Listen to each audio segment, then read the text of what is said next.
नमस्कार सभी साथियों को नमस्ते। अरे भाई माइक सेट नहीं हो रहा। हाँ प्रिय साथियों नमस्ते। आज हम पढ़ने जा रहे हैं रिलेटिव प्रोनाउन क्या है। रिलेटिव प्रोनाउन के अंदर हु और whom का प्रयोग कब कहाँ और कैसे होता है, और इसके क्वेश्चन जो है आपको एग्ज़ाम के अंदर देखने को मिल जाते हैं। जैसे बोर्ड का एग्ज़ाम हो गया, 10th 12th का हो गया, 11th और 12th के अंदर तो विशेष रूप से इसके 2 नंबर के क्वेश्चन आते हैं जो इससे रिलेटेड है, जो आज इस वीडियो के अंदर मैं सारी चीज़ बता दूंगा ताकि आपको 2 नंबर तो पक्के हो जाए। ठीक है, देखो सुनो। हालांकि आवाज़ आ रही होगी आपको पंखे की, बहुत ज़्यादा स्पीड है इसकी। तो देखिए रिलेटिव प्रोनाउन, आप तो मेरी आवाज़ को फॉलो कीजिए, बस आपको दूसरी आवाज़ नहीं सुननी है। देखिए बच्चों, रिलेटिव प्रोनाउन क्या होता है? ये 2 तरह से फंक्शन करता है। रिलेटिव प्रोनाउन क्या है? 2 तरह से फंक्शन करता है, एक तो प्रोनाउन के रूप में और एक कंजक्शन के रूप में। रिलेटिव प्रोनाउन जो है वो 2 तरह से फंक्शन करता है। एक तो क्या करता है प्रोनाउन के रूप में, किसके रूप में? प्रोनाउन के रूप में, और एक करेगा कंजक्शन के रूप में। किसके रूप में? कंजक्शन के रूप में। अब मैं आगे समझाऊंगा आपको किस तरह से कार्य करता है। देखिए, जो रिलेटिव प्रोनाउन है मैंने 2 चीज़ बताई, एक तो प्रोनाउन के रूप में ये काम करेगा और एक क्या करेगा, कंजक्शन के रूप में ये कार्य करेगा। समझना ध्यान से। अब देखिए ये रिलेटिव प्रोनाउन क्या करता है बेटा, नाउन और प्रोनाउन, नाउन और प्रोनाउन को करता है रिप्लेस। क्या करता है? रिप्लेस। हम जो आगे अभी पढ़ेंगे उसमें सारी चीज़ें आएगी, क्लियर हो जाएगी, आपके कंफ्यूज मत होना। ये क्या करता है? नाउन और प्रोनाउन को क्या करता है? रिप्लेस करता है। पहली बात ये होगी। और दूसरी बात है कंजक्शन के रूप में किस तरह से काम करता है। कंजक्शन के रूप में किस तरह से काम करता है वो देख लीजिए आप।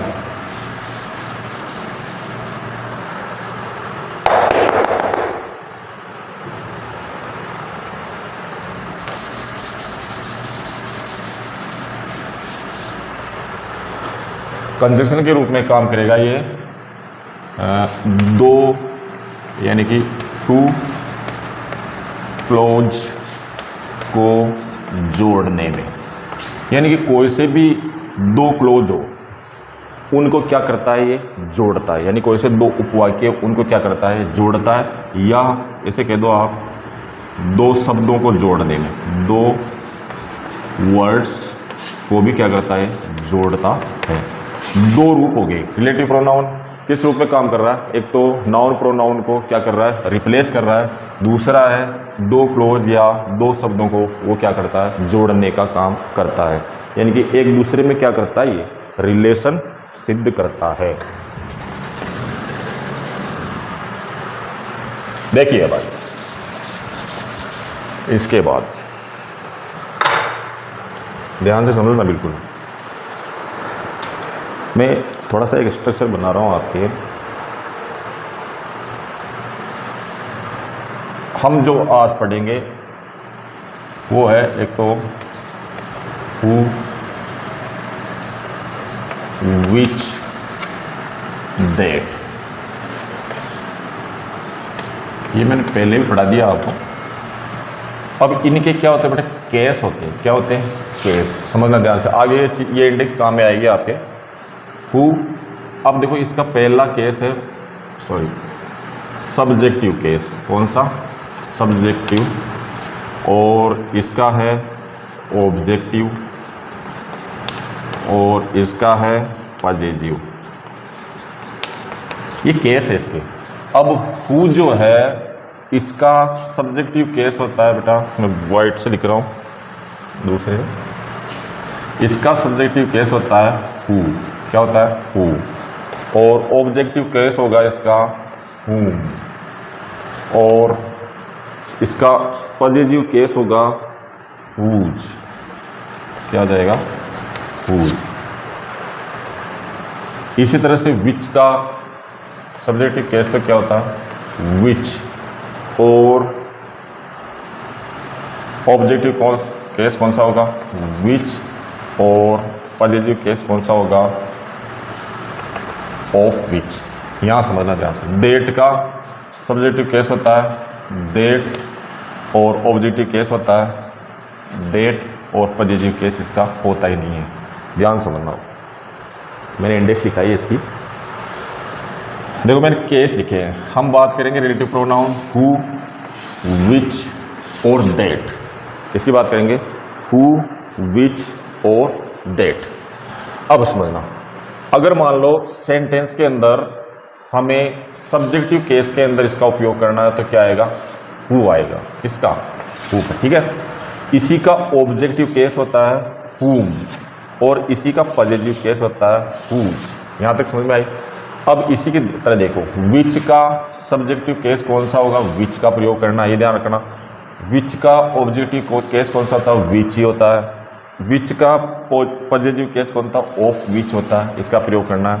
इसी तरह से इसका सब्जेक्टिव ऑब्जेक्टिव पॉजिटिव केस होता ही नहीं है डेट का, तो याद रखना इस चीज़ का बिल्कुल आप उतार सकते हैं, कॉपी में नोट कर लीजिए इसको। आवाज़ आ रही होगी शायद आपको। अब समझना, हम बात करेंगे कहाँ होता है इनका प्रयोग, ठीक है। चोट भी सही नहीं चल रही आज तो। देखो याद रखना, पहला पॉइंट, हु का यूज किसके साथ करेंगे अपन, ह्यूमन बीइंग, यानी कि मनुष्य जाति के लिए किसका प्रयोग करेंगे अपन, हु का प्रयोग करेंगे। इसी तरह से आप ले लो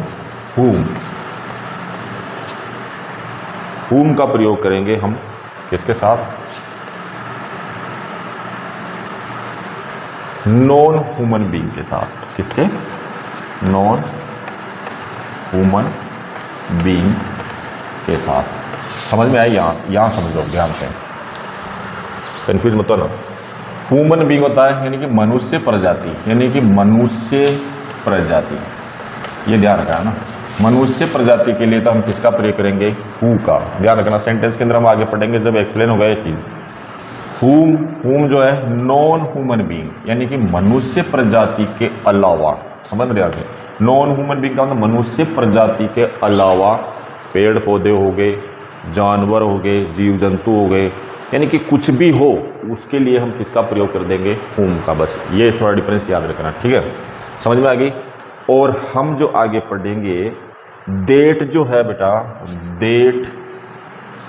डेट का प्रयोग हम किसके लिए करेंगे, ह्यूमन बीइंग के लिए, ह्यूमन बीइंग यानी कि मनुष्य प्रजाति के लिए, और नॉन ह्यूमन बीइंग, और नॉन ह्यूमन बीइंग। अब इसका मतलब क्या हुआ, इसका मतलब हो गया डेट का प्रयोग हम सभी जगह कर सकते हैं, यानी कि नॉन ह्यूमन बीइंग हो चाहे ह्यूमन बीइंग हो, ठीक है। चलो आगे चलते हैं। नेक्स्ट, आवाज़ क्लियर आ रही है सबको? सुनो इधर ध्यान से, हम नेक्स्ट टॉपिक पे चलेंगे।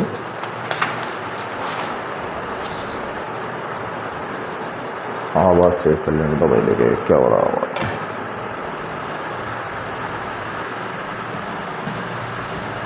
तो हमने शुरुआत जब क्लास स्टार्ट हुई थी उससे पहले हमने पढ़ा था कि रिलेटिव प्रोनाउन जो है वो किस तरह से काम करता है। सबसे पहली बात तो यह है नाउन और या प्रोनाउन को क्या करता है, रिप्लेस करता है। क्या करता है, रिप्लेस, ये ध्यान रखना। दूसरी बात मैंने कही थी कि यह है कंजक्शन के रूप में। कंजक्शन का मतलब ही होता है जोड़ना। अब जोड़ता किसका हो, ये या तो टू वर्ड हो, दो शब्द हो, या क्या हो, टू क्लोज हो, दो क्लोज हो, दो उपवाक्य हो या दो शब्द हो, उनको जोड़ने का काम करता है। यानी कि रिलेटिव प्रोनाउन का मतलब आपको समझ में आ गया होगा। मैंने जो चीज़ बताई है, नाउन प्रोनाउन को क्या करेगा, रिप्लेस करेगा, और क्या करेगा, ये कंजक्शन के रूप में जब काम करेगा तो दो शब्दों को या दो उपवाक्यों को ये क्या कर देगा, जोड़ देगा। ठीक है, अब सुनो, जैसे अपन सबसे पहले टॉपिक जो मेन टॉपिक है अपना, जिस उद्देश्य से इस वीडियो को बना रहा हूँ मैं, जिस उद्देश्य से ये क्लास ले रहा हूँ, उसका टॉपिक देखिए, सुनो इधर।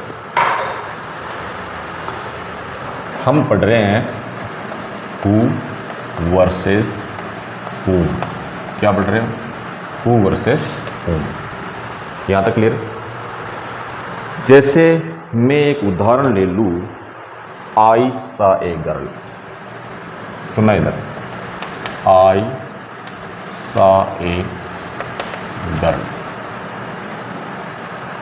She was singing a song, she was singing a song। सुनना है ध्यान से। ये तो हो गया अपना फर्स्ट क्लोज, ये कौन सा हो गया, सेकंड क्लोज। अब मैंने पहले ही बात ये कही थी, हु और हुम क्या है, रिलेटिव प्रोनाउन है। रिलेटिव प्रोनाउन के अंदर से मैंने हु और हुम को निकाला है। इसका रीज़न बेसिकली यही है कि 12th क्लास के बोर्ड के पेपर के अंदर आपको 2 क्वेश्चन इसके 100% मिलेंगे, 2 नंबर के क्वेश्चन। ठीक है, तो अब देखो, जैसे आई सा a boy, she was singing a song, 2 दे दिए सेंटेंस, दे दिए ना। अब इनको हमें हु या हुम से इसको क्या करना है, जोड़ना है। जोड़ना है नहीं जोड़ना, तो मैंने पहले बताया था रिलेटिव प्रोनाउन कैसे काम करता है। एक तो नाउन और प्रोनाउन को क्या करता है, ये रिप्लेस करता है। दूसरी बात, दोनों उपवाक्यों को या 2 शब्दों को क्या करता है, जोड़ता है। एक तो काम करेगा इन फर्स्ट और सेकंड सेंटेंस को जोड़ने का काम, एक काम करेगा नाउन या प्रोनाउन को क्या करने का काम, रिप्लेस करने का काम। ठीक है, अब सुनो इधर, मैं यहाँ पे तो इसका आंसर दे रहा हूँ, बाकी एक्सप्लेन नेक्स्ट एग्जाम्पल के साथ करेंगे। इसका होगा आई सा ए गर्ल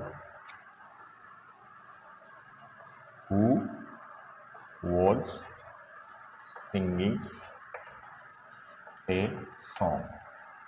ठीक है, लिख लो, ये तो समझाने के लिए कहा मैंने। ठीक है, अब देखो एक उदाहरण आगे बढ़ते हैं अपन।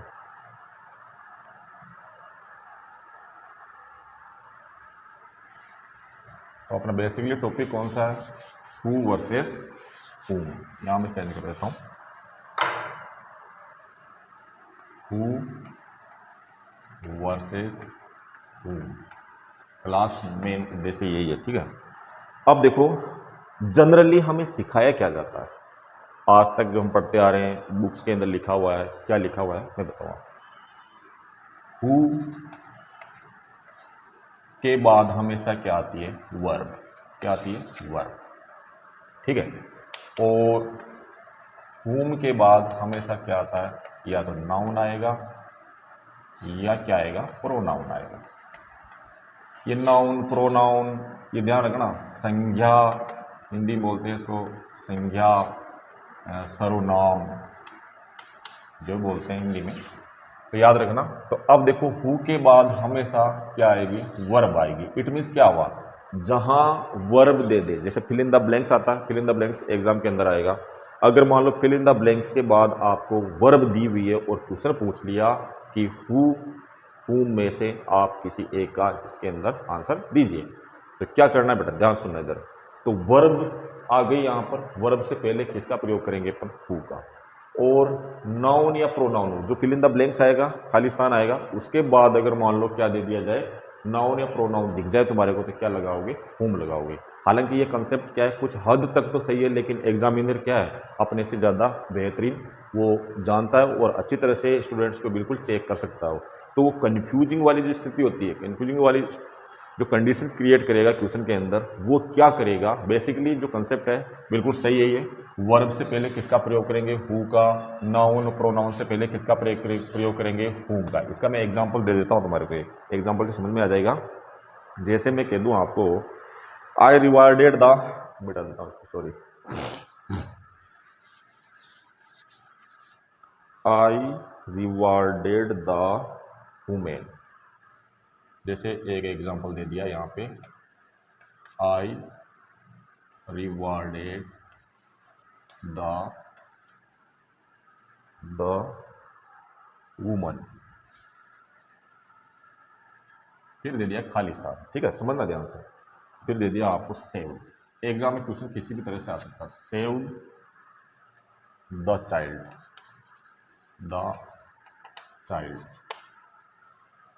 एक उदाहरण और लिख लेता हूं मैं ताकि तुम्हारे को समझ में आ जाए। पुलिस caught the thief, फिर दे दिया fill in the blanks. thief के बाद क्या दे दिया, you were chasing,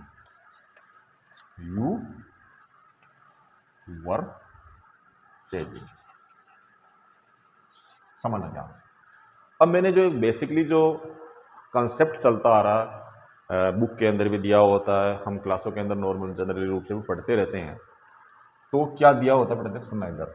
मैं यहाँ पे लिख देता हूँ हु आएगा या हुम आएगा, यहाँ पर भी लिख देता हूँ हु आएगा या हुम आएगा, समझना ध्यान से। बेसिकली जो सिस्टम होता है जिसे हम पढ़ते आ रहे हैं, वो क्या बताया था मैंने, हु के बाद हमेशा क्या आती है, वर्ब आती है।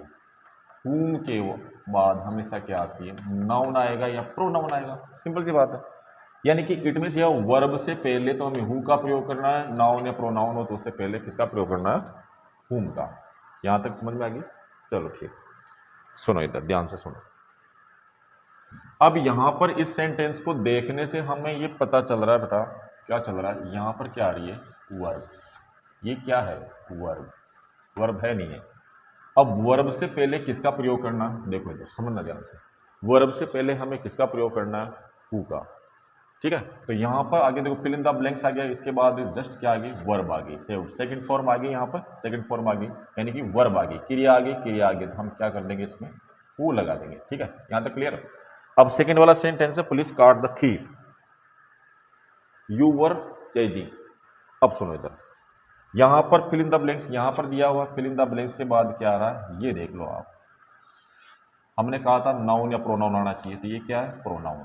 क्या है ये, प्रोनाउन। अब बेटा प्रोनाउन से पहले किसका प्रयोग होता है, हुम का। किसका प्रयोग होता है, हुम का।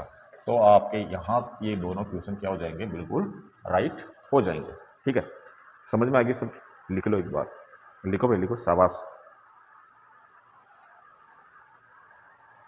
अब मैं आपको क्या कंफ्यूज करता हूँ। अब एग्जामिनर जो होता है वो किस तरह से क्वेश्चन पूछता है, ध्यान से सुनना और लिखते जाना भाई। सुन लेना, सुनना ही सब कुछ नहीं होता, सुनने से याद हो जाता। तो बहुत सारे स्टूडेंट क्या बन जाते हैं, अंग्रेज बन जाते हैं ना। तो आपको लिखना है साथ में। सुनो इधर, एक उदाहरण लेते हैं अपन। ये तो मैंने उस कंसेप्ट में लिए थे दोनों उदाहरण जो क्या थे, चलते आ रहे हैं।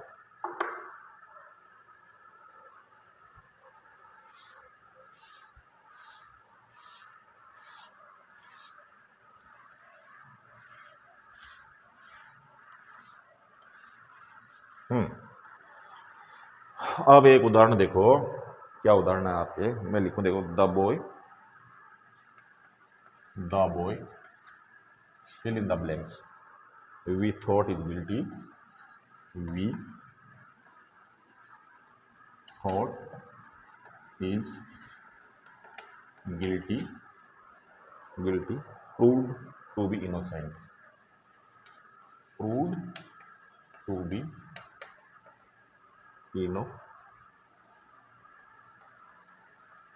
देखो कुछ चीजें मुझे देखनी पड़ती है, गिल्टी हो गया ना। ठीक है, अब अगर मान लो जो हमने एक कंसेप्ट पढ़ा था अभी, जिसके आधार पर मैंने क्वेश्चन सोल्व भी किए थे दो, कि हु आएगा उसके बाद क्या आएगी, वर्ब आएगी। ठीक है, हुम आएगा उसके बाद क्या आएगा, नाउन आएगा या प्रोनाउन आएगा।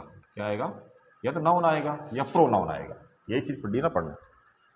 अब देखो, अगर जनरली क्वेश्चन पूछे जाएंगे तो इसी पे बेस्ड होंगे, लेकिन अगर मान लो एग्जाम में इस तरह के क्वेश्चन पूछ लिए जाते हैं जो स्टूडेंट को क्या करते हैं, इरिटेट कर देते हैं। क्या कर देते हैं? आते हुए भी नहीं आता। अब आपको यहाँ पे दे दिया, क्या दे दिया, जैसे मैं कह दूँ यहाँ पे हु आएगा या हुम आएगा खाली स्थान के अंदर। तो बेटा एक चीज़ बताओ, नियम क्या कहता है? हुम कहाँ आता है? नाउन और प्रोनाउन के पहले। खाली स्थान दिया, खाली स्थान के बाद क्या आ गया? नाउन या प्रोनाउन आया, नहीं आया? देखिए खाली स्थान दिया हुआ है इसके अंदर, जो फिल इन द ब्लैंक्स दिया हुआ, उसके बाद क्या आ रहा है? नाउन या प्रोनाउन आ रहा, नहीं आ रहा? बताइए आप। नाउन प्रोनाउन आ रहा है। तो इस पे अगर मान लो इस कंसेप्ट को अगर मान लो हम फॉलो करेंगे तो यहां पर क्या आना चाहिए?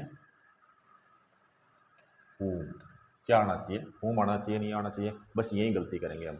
अब गलती कैसे करेंगे, क्यों करेंगे, और इस गलती को हम कैसे सुधार सकते हैं, इससे आगे ही हम पढ़ेंगे। तो आप समझ जाना इस चीज़ को। यहाँ पे आंसर आपका क्या आएगा? ये तो गलत हो जाएगा, यहाँ पर आंसर आएगा आपके हु। अब यहाँ पे देखो हु के बाद क्या आ गई? नाउन प्रोनाउन आ गया, तो वो वाला कंसेप्ट क्या हो गया? गलत हुआ ना? बल्कि गलत नहीं हुआ, उसको क्वेश्चन को क्या कर दिया, घुमा दिया गया। तो इसी पैटर्न पे 3 स्टेप बताऊंगा और इस तरह के क्वेश्चन सॉल्व करने के। तो फिर क्या होगा कि इस तरह के क्वेश्चन भी आ जाए तो क्या होगा? आपका गलत नहीं होगा। ठीक है, चलो ठीक है, चलते हैं।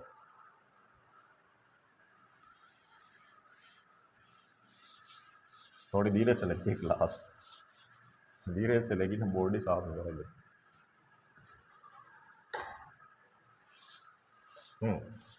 सुनो इधर, थोड़ा सा साफ कर लेता हूँ, वीडियो पॉज कर देता हूँ, ठीक है।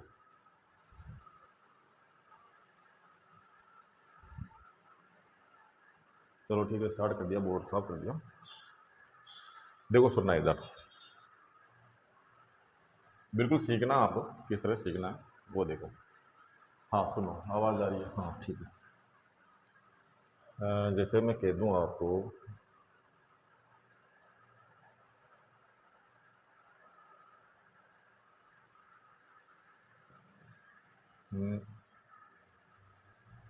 आई सा a teacher, he was teaching English. ये लो साहब, बना नहीं बना? सुना इधर, ये तो हो गया फर्स्ट क्लोज, ये हो गया सेकंड क्लोज, यानी कि 2 वाक्य हो गए, इनको जोड़ना अपने को, ठीक है। वैसे बेसिकली सुनो इधर, पहली स्टेप ये होती है बेटा, इसके अंदर 2 वाक्यों को जोड़ने के लिए, हु और हुम के लिए 2 वाक्यों को जोड़ने के लिए क्या करना पड़ेगा हमें? सबसे पहले तो इसके अंदर नाउन और प्रोनाउन की पहचान करनी है।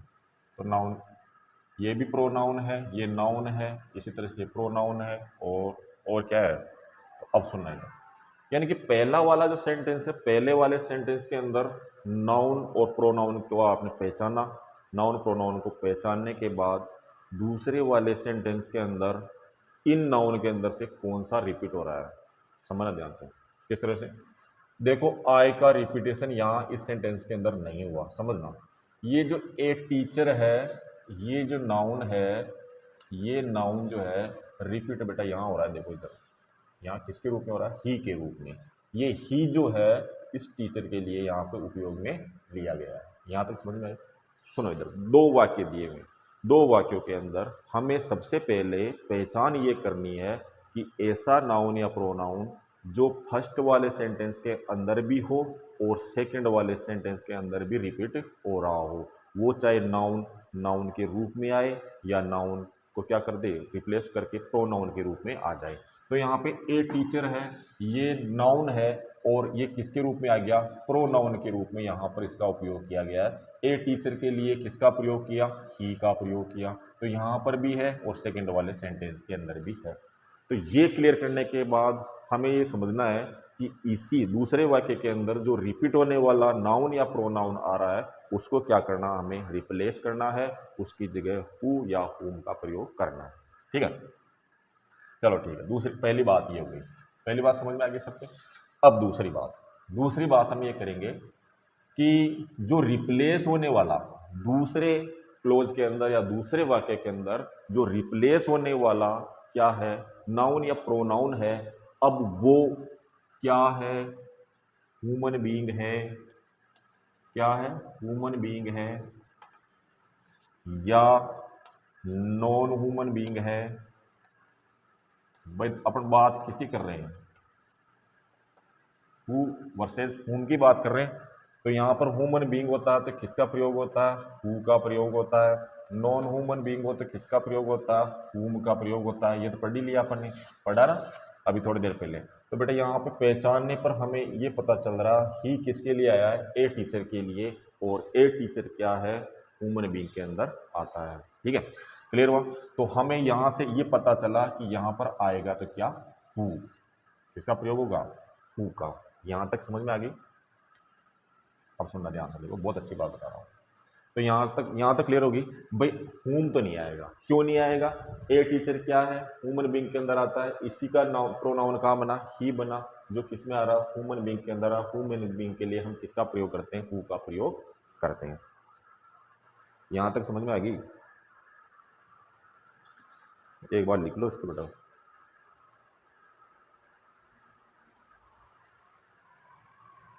मैंने यहाँ पे थोड़ा सा मिस्टेक कर दी थी, सॉरी। यहाँ पे बेटा नॉन ह्यूमन बीइंग के लिए, नॉन ह्यूमन बीइंग के लिए किसका प्रयोग करते हैं, विच का। मैंने उसको ऑब्जेक्टिव केस लिख दिया हुम का, तो वो ऑब्जेक्टिव केस होता है। नॉन ह्यूमन बीइंग के लिए किसका, विच का। तो हमारे पास टीचर है, टीचर के लिए क्या आ गया, ही आ गया। ही किस में आता है, ह्यूमन बीइंग में। तो यहाँ क्लियर हो गया कि हम हमारे के पास यहाँ पर क्या आएगा, हु ही आएगा। क्या आएगा, हु। चलो ठीक है, यहाँ तक समझ में आएगा। अब देखो यहाँ पर सेकंड वाले सेंटेंस में रिप्लेस होने वाला जो नाउन या प्रोनाउन है वो सब्जेक्टिव केस में है या ऑब्जेक्टिव केस के अंदर है या पजेसिव केस के अंदर है। सुनना इधर ध्यान से। तो ये किसके अंदर आ गया, सब्जेक्टिव केस के अंदर आया। सब्जेक्टिव केस के अंदर आपको मैंने बताया था हु जो होता है उसका सब्जेक्टिव केस क्या होता है, हु ही होता है। ऑब्जेक्टिव केस क्या होता है, हुम होता है। हम बात किसी करें। तो बेटा यहाँ पे सब्जेक्टिव केस के अंदर आया, सब्जेक्टिव केस के अंदर आया तो ये भी क्लियर हुआ कि हुम और हु में से क्या आएगा, हु ही आएगा। क्या आएगा, हु ही आएगा। क्यों आएगा, क्योंकि यहाँ पर क्या है, ये सब्जेक्टिव केस के अंदर दिया हुआ है। सब्जेक्टिव केस के अंदर क्या आता है, हु ही आता है। दूसरी वाली स्टेप भी क्लियर होगी अपनी। ठीक है, इसके बाद देखो जोड़ के देख लो आप, इसको जोड़ने से हमें पता चलेगा। लिख लो आप इसको एक बार, रिप्लेस कर दिया हमने तो हमारे पास सेंटेंस बना। एक कंडीशन और बचती है जो मैं आगे वाला उदाहरण लेके उसको समझाऊंगा। आई, अब आप फाइनल आंसर देख लीजिए। आई सा a teacher, teacher who was teaching English.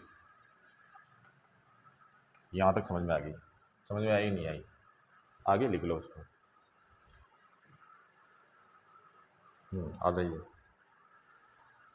जैसे मैं एक उदाहरण और लिख देता हूँ। आई सा ए बॉय,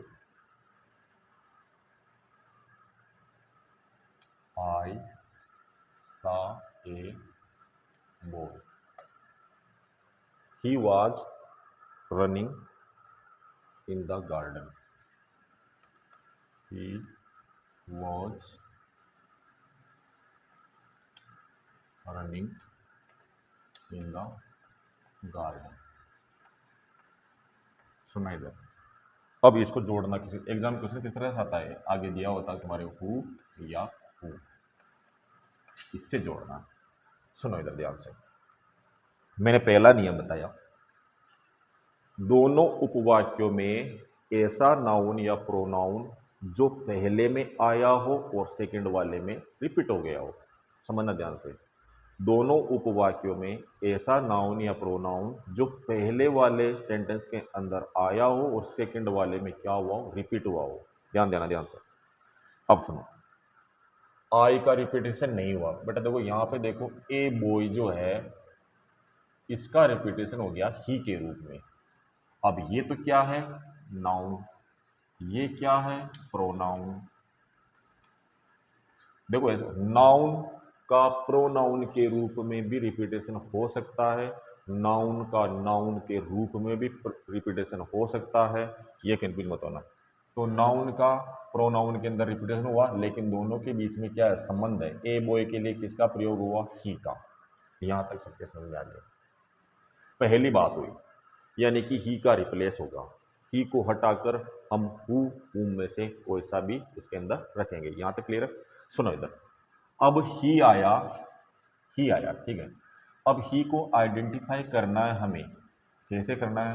अब मैंने पहला बताया था तुम्हारे को, ह्यूमन बीइंग के साथ हमेशा किसका प्रयोग करते हैं, हु का, और नॉन ह्यूमन बीइंग के साथ करते हैं विच का, जिसका कोई मतलब ही नहीं है।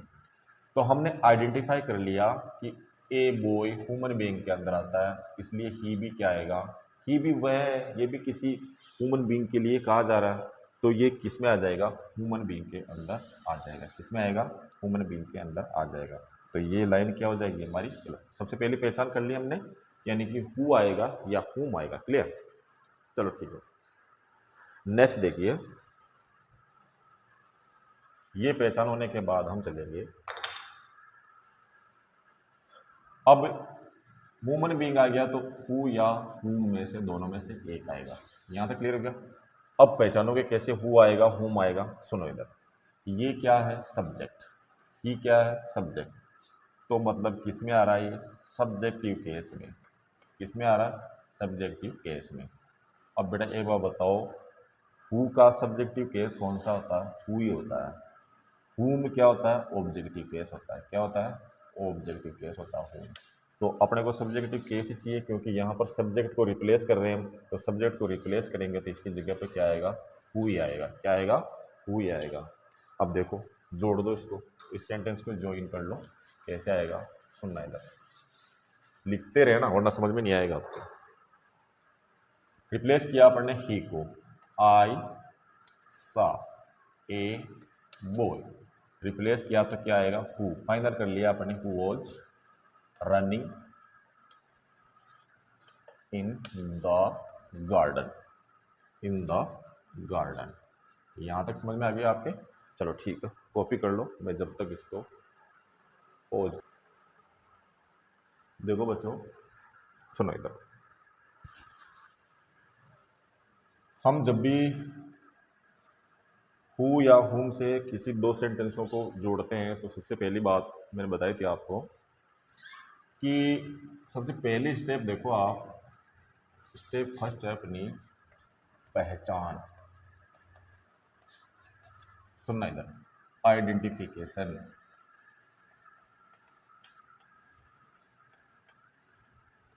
अब पहचान किसकी, स्टेप फर्स्ट का ध्यान रखना, पहचान किसकी, रिप्लेस होने वाले नाउन या प्रोनाउन की, रिप्लेस होने वाले नाउन या प्रोनाउन की, नाउन या प्रोनाउन की लिख लेना, नाउन प्रोनाउन की।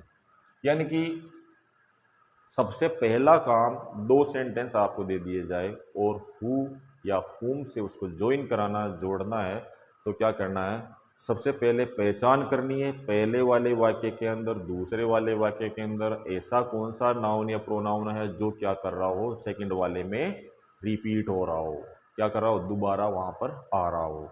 अब वो नाउन के रूप में भी आ सकता है, नाउन से प्रोनाउन के रूप में भी आ सकता है। ठीक है, सुनना इधर, पहला काम क्या है, रिप्लेस होने वाले नाउन या प्रोनाउन को पहचानना।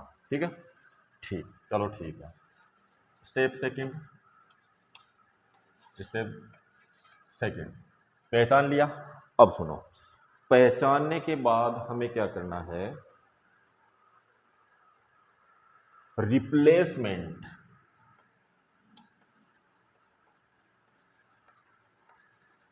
अब बेटा रिप्लेसमेंट क्या है, अब रिप्लेसमेंट के अंदर आपको दो चीजें पहचानी। पहले वाले तो भाई अपन ने पहचाना किसको हटाना है, अब हटा तो दिया, उसकी जगह कोई दूसरा तो रखेंगे। अपने पास दो ऑप्शन आ गए, हु है हुम है, एग्जाम में दो ऑप्शन दे दिए, अब अपन ने पहचान तो लिया पहले वाले सेंटेंस के अंदर जो नाउन प्रोनाउन था, दूसरे वाले सेंटेंस के अंदर कहाँ रिपीट हो रहा उसको पहचान लिया, उसको हटा दिया, रिप्लेस कर दिया। लेकिन उसकी जगह रखेंगे किसको, वो भी तो पहचानना है ना, हु आएगा या हुम आएगा। तो वो पहचान करनी है हमें कहाँ पर, जैसे किसी को हटा देते हैं अपन हु और हुम में से, भाई हु आएगा या हुम आएगा। अब रिप्लेसमेंट करेंगे हम, रिप्लेसमेंट करेंगे तो क्या होएगा, एक तो अपन पहचान करेंगे, अपन ने पहले देखा था भाई एक तो सब्जेक्टिव केस में है, सब्जेक्टिव में है या ऑब्जेक्टिव में है ना, समझ गए ना, या सब्जेक्टिव में है या ऑब्जेक्टिव केस के अंदर है। और दूसरी पहचान यहीं पे क्या होगी अपनी, जैसे ह्यूमन बीइंग है, ह्यूमन बीइंग में आ रहा या नहीं आ रहा, ह्यूमन बीइंग में नहीं आएगा तो क्या हो जाएगा, बीच का प्रयोग होगा। तो ये सारी चीज़ें क्लियर होने के बाद हम क्या करेंगे, मैंने पहले बता दिया सेंटेंस के अंदर ह्यूमन बीइंग, ह्यूमन बीइंग हो गया और सब्जेक्टिव केस हो गया तो हु आ जाएगा, ह्यूमन बीइंग हो गया, ऑब्जेक्टिव केस हो गया तो क्या आ जाएगा, हुम आ जाएगा। बस सिंपल सी बात है, मैं यहाँ लिख देता हूँ इसको। हमने पहचान लिया रिप्लेस किस, हटाना किसको है, लेकिन लाना किसको ये भी तो जरूरी है ना, हटा तो दिया अपन ने, चलो ठीक है कोई बात नहीं। जैसे अपन हटाते हैं किसी को तो हु तो कब आता है, एक तो क्या ह्यूमन बीइंग, ह्यूमन बीइंग हो, हटने वाला कौन, रिप्लेस होने वाला, रिप्लेस होना सेकंड वाले सेंटेंस के अंदर रिप्लेस होने वाला जो नाउन या प्रोनाउन है उसको पहचानेंगे वो ह्यूमन बीइंग है या नहीं है। और दूसरी कंडीशन हम यहाँ पे देखेंगे कि वो सब्जेक्टिव केस में है, सब्जेक्टिव केस के अंदर है, यानी कि सब्जेक्ट के स्थान पर आ रहा है नहीं आ रहा, तो ये आ रहा है तो हम क्या कर देंगे, हु का प्रयोग कर देंगे। इसी तरह से हुम का प्रयोग कब करेंगे बेटा, ह्यूमन बीइंग में तो आएगा ही आएगा, ह्यूमन बीइंग में तो आएगा ही आएगा, लेकिन दूसरी कंडीशन अगर मान लो वो हटने वाला रिप्लेस होने वाला जो नाउन या प्रोनाउन है अगर मान लो वो ऑब्जेक्टिव केस के अंदर हो तो क्या करेंगे, हम हुम का प्रयोग कर देंगे। किसका कर देंगे, ऑब्जेक्टिव केस में हो तो किसका प्रयोग कर देंगे, हम हुम का प्रयोग कर देंगे। तो स्टेप नंबर 2 हो गई क्लियर। अब जो थर्ड स्टेप है, जो थर्ड स्टेप है वो ही है जो मैंने पहले उदाहरण दिया था, वापस रिमाइंड करा देता हूँ आपको। पहले उदाहरण दिया था मैंने, हमने पढ़ा क्या, हु के बाद हमेशा वर्ब आती है, हुम के बाद हमेशा क्या आता है, नाउन या प्रोनाउन आता है। लेकिन मैंने एक एग्जांपल देकर इसको गलत कर दिया, अगर इस पैटर्न से उस क्वेश्चन का आंसर देते हैं हम तो गलत हो जाता। तो तीसरी स्टेप से हम उसका आंसर समझेंगे, जो क्वेश्चन आता है ना क्रिटिकल क्वेश्चन, तीसरी स्टेप है अपनी स्टेप थर्ड, तो बेटा वो एंटीसीडेंट, इसका नाम याद रखना, एंटीसीडेंट। एंटीसीडेंट का मतलब ही होता पूर्वगामी, पूर्वगामी। अब सुनना ध्यान से, जैसे मैंने एक उदाहरण लिखा था आपको, कौन सा उदाहरण लिखा देख लो एक मिनट, अपन कोई सा उदाहरण ले लेते हैं कोई बात नहीं। पूर्वगामी, अब पूर्वगामी क्या होता है, थर्ड स्टेप सुनो इधर, पूर्वगामी क्या होता है,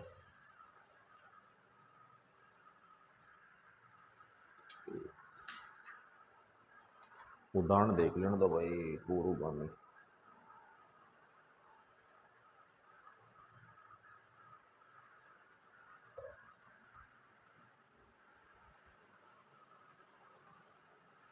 देखो मैंने सेंटेंस लिखा कि वीडियो बड़ा नहीं हो इसलिए पहले लिख लिया मैंने, एंटीसीडेंट को ऊपर लिख दिया क्योंकि जगह नहीं बची थी ऊपर नीचे, ठीक है। अब देखने से मैं पता चल रहा है एंटीसीडेंट पूर्वगामी जो है वो क्या होता है। हमने जो नियम पढ़ा था उसके अंदर देखा था कि अगर मान लो वर्ब है, वर्ब के पहले क्या आता है, हु आता है, बिना देखे लगा देंगे, नाउन प्रोनाउन के पहले क्या आता है, हु का प्रयोग करते हैं। और यहाँ पर देखेंगे तो वी के पहले किसका प्रयोग कर देंगे, हम बिना देखे हुम का प्रयोग कर देंगे, बस यही गलत हो जाएगा, यह यहाँ पर नहीं आएगा, यहाँ पर हु ही आएगा। और ये इस सेंटेंस को सही करने के लिए हमें इस थर्ड स्टेप का अनुसरण करना बहुत ही जरूरी है। अगर मान लो ये तीसरा वाला जो स्टेप है इसको हम पूरी तरह से समझ गए तो इस तरह से घुमाकर जो क्वेश्चन पूछा जाता है वो भी आपका क्या हो जाएगा, बिल्कुल सही होगा। ठीक है, इसी पे मैं कर रहा हूं। अब देखो जैसे मैं इसको बनाऊं, अपन तीनों सेंटेंस को इसी में से करेंगे, ठीक है। देखो हमने इसको सोल्व करने के लिए क्या किया, इसको मिटा देते हैं वापस।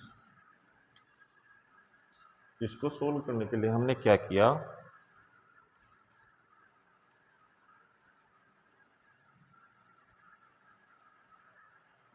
हमने जब इसको सोल्व करने का प्रयास किया तो सबसे पहला नियम क्या होता है, सबसे पहला नियम कि हम क्या करते हैं, वर्ब को देख लेते हैं। किसको, वर्ब से पहले हम हु का प्रयोग कर देते हैं, नाउन प्रोनाउन से पहले हम किसका प्रयोग कर देते हैं, हुम का प्रयोग कर देते हैं। अब यहाँ पर ऐसा देखने पर हम किसका डायरेक्ट यहाँ पर किसका प्रयोग कर देंगे, हुम का प्रयोग, हुम का प्रयोग करेंगे, जो कि क्या होगा, गलत होगा, ठीक है। तो एंटीसीडेंट क्या होता है, एंटीसीडेंट वो होता है कि हमने जो दो सेंटेंस को ज्वाइन कराने के लिए एक पहचान की थी, वो पहचान ये थी कि पहले सेंटेंस के अंदर ऐसा नाउन या प्रोनाउन हो जो क्या हो, सेकंड वाले सेंटेंस के अंदर रिपीट हो रहा हो, रिपीट हो रहा हो, समझ में आ गई। तो अब जो पहला वाला सेंटेंस के अंदर जो नाउन प्रोनाउन है, जो दूसरे वाले सेंटेंस में क्या हो रहा हो, रिपीट हो रहा हो, तो जो पहले वाले सेंटेंस के अंदर का जो नाउन प्रोनाउन है वही कहलाता है एंटीसीडेंट। क्या कहलाता है, वही एंटीसीडेंट। देख लो कैसे आएगा, देखो जैसे मैं लिख दूं आपको एक क्वेश्चन, मैंने एक उदाहरण दिया था, आई सा ए टीचर, फर्स्ट वाला हो गया, ही, मैं लिख रहा हूं मैं, ही वॉज टीचिंग इंग्लिश। अब सुनने एंटीसीडेंट क्या होता है ना, समझना, मैं एंटीसीडेंट के बारे में बता रहा हूं ना। तो एंटीसीडेंट क्या होता है बेटा, अब यहाँ पे देखने पर हमें पता चल रहा फर्स्ट वाले सेंटेंस के अंदर कि ए टीचर जो नाउन है वो रिपीट हो रहा है किसके रूप में, प्रोनाउन के रूप में। यहाँ पर, यहाँ तक समझ में आ गई, यहाँ तक सबके समझ में आ गई ना। जो नाउन है टीचर, वो सेकंड वाले सेंटेंस में कहाँ रिपीट हो रहा है, ही के रूप में, प्रोनाउन के रूप में यहाँ पर रिपीट हो रहा है। इट मीन्स हुआ रिप्लेस, तो ये होगा रिप्लेस, तो ये होगा। ये तो मैंने पहले समझा दिया स्टेप फर्स्ट और सेकंड के अंदर, लेकिन हम स्टेप थर्ड की बात कर रहे हैं, जो घुमा के क्वेश्चन पूछ लिया जाए तो आपको आंसर क्या देना, ठीक है। एंटीसीडेंट है, एंटीसीडेंट की पहचान ही बता रहा हूँ बस ओनली। तो ये नाउन और ये प्रोनाउन, इसके रूप में, प्रोनाउन के रूप में सेकंड वाले सेंटेंस के अंदर ये रिपीट हो गया, तो पहले वाले वाक्य के अंदर, पहले वाले सेंटेंस के अंदर क्या, पहले वाले सेंटेंस के अंदर जो नाउन प्रोनाउन रिपीट हो रहा है, जो पहले वाले सेंटेंस के बाद भी जो पूरा वाक्य है वो आएगा। सुनना इधर, जैसे मैं इसको सोल्व करूं, आई सा ए टीचर, अब यहां पर इसको रिप्लेस करने के बाद हु या हुम का प्रयोग किया, तो मैंने यहाँ पर हु का प्रयोग किया, क्यों किया, क्योंकि ह्यूमन बीइंग है और सब्जेक्टिव केस है ही के अंदर, ही को रिप्लेस करें तो सब्जेक्टिव केस के अंदर क्या आएगा, हु आ जाएगा। तो ये क्या आ जाएगा, हु वॉज टीचिंग इंग्लिश। तो समझ में आई। अब देखो एंटीसीडेंट के बाद ही पूरा वाक्य आता है यहां से जुड़ने वाला, तो एंटीसीडेंट को सबसे पहले हमें ढूंढना है पहले वाले वाक्य के अंदर। एंटीसीडेंट को ढूंढने के बाद जो हु से हम जोड़ेंगे उस पूरे सेंटेंस को उसी के बाद ही लिखेंगे, ये जरूर ध्यान रखना है, ठीक है। समझ में आई। ये थोड़ा सा समझ लेना एंटीसीडेंट के बारे में, और जो नेक्स्ट वीडियो बनेगा उसको मैं स्लो कराऊंगा, क्योंकि बहुत सारे बच्चे हैं जो समझ ही नहीं पाते, फास्ट पढ़ाने से, तेज तेज पढ़ाने से वो लिख नहीं पाते, पढ़ नहीं पाते, समझ नहीं पाते। मैंने बहुत अच्छी तरह से समझाने का प्रयास किया है इसके अंदर। और आपको कुछ नहीं करना, जब भी वीडियो देखो या कुछ भी देखो, लिखना तो समय पड़ता है, लिख लिख के समझ के इसको याद करना। अगर मान लो कोई किसी भी तरह का कोई डाउट हो तो यूट्यूब के अंदर जो कमेंट बॉक्स होता है उसके अंदर, कमेंट बॉक्स में के अंदर आप अपने जो प्रॉब्लम है, समस्या है, वो मुझे बता सकते हो। Thank you.